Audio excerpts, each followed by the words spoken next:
Well, Isaiah, they say it all came down to what they felt was fair and equal for each and every TARC employee. Less so about that total cost, but union reps really looking at the rate in which those pay increases would happen, saying they want to see that be the same across the board for each and every employee.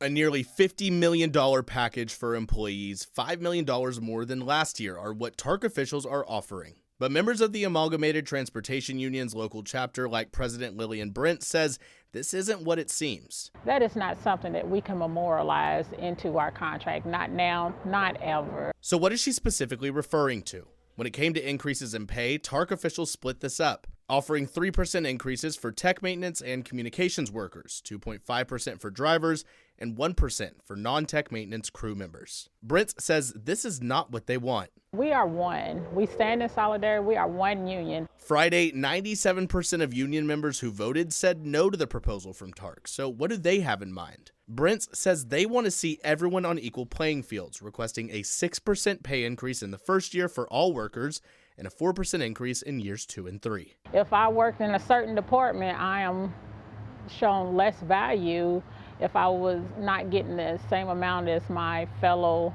co-worker. And so that in itself, it's insulting. She says this is important because the disparities split amounts could cause are a big issue for them. They're not equally. You have less than 5 women working in those departments that gets the increase. She also notes the conditions these drivers, maintenance techs, and others work in are less than favorable. You'll never think that you'll be having to deal with somebody shooting at a bus. You never think about that you have to deal that a global pandemic happened. TARC officials tell us with everything included, health, pension, and other benefits currently add up to over $100,000 per year for drivers, something they say is very attractive. They say their proposed package would make this even greater. And with the union voting no, Brent says she hopes this will open up negotiations back with TARC officials. She says this is something the union will gladly work with them on. Live in Louisville, Ford Sanders for the WHAS 1119 on your side.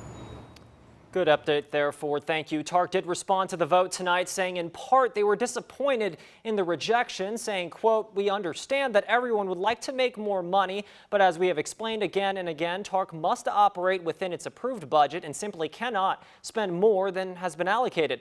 They all go on to say, quote, "At the wage increases union leaders are demanding, TARC would expect or would exceed its budget and be forced to cease or drastically reduce operations within the next 3 years," end quote.